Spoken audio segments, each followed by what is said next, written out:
আর একটু কষ্ট করো সর্দার। ওই দেখো ওরা সবাই আমার জন্য অপেক্ষা করছে। চলো আর একটু কষ্ট করো।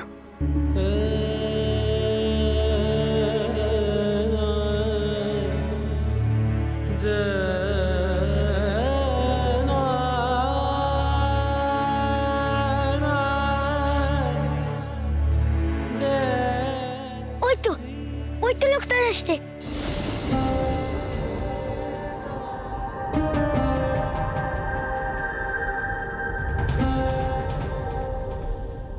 কি উনি ওভাবে হাঁটছেন কেন? দেখে মনে হচ্ছে ওনার কিছু হয়েছে। আমাদের সর্দার ফিরে এসেছে।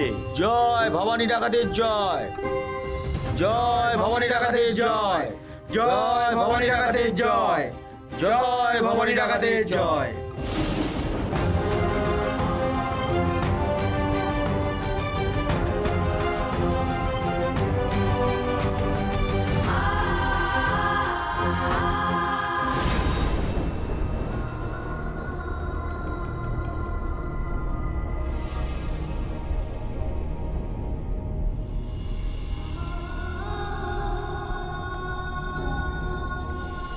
লোকনাথ, তুমি যে বলেছিলে মা রক্ত চান না, তুমি তার সন্তানকে বাঁচাবে, তাহলে ওনার এই অবস্থা কেমন করে হলো লোকনাথ? ওনার শরীরে এত আঘাতের ক্ষত।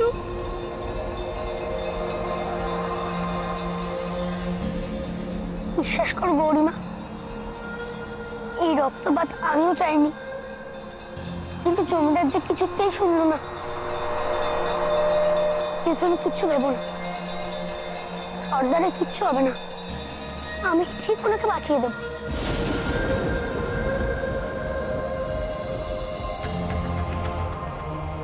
উনি তো দেখছি সাংঘাতিক রকমের আহত হয়েছেন, ওনাকে বদ্যি দেখানো দরকার। কিন্তু এত রাতে বই তো কোথায় পাবে গুরুদেব? আর ডাকাতের চিকিৎসা করতে উনি যদি রাজি না হন?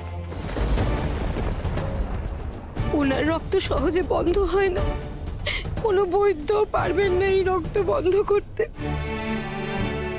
আমি জানি গৌরীমা, করালি দিদি আমাকে বলেছে বিশেষ এক গাছের পাতায় একমাত্র সর্দারের রক্ত বন্ধ হয়। এখন সর্দারকে জঙ্গলে তার ডেরায় নিয়ে যেতে হবে। কিন্তু ডেরায় নিয়ে গেলেও জঙ্গল থেকে সেই পাতা আনবে কে? সর্দার ছাড়া তো এই পাতা কেউ চেনে না, আমরা তো চিনি না। তোমরা ভেবো না গো, আমাদের গুরুদেব সব ঔষধি পাতা চেনে,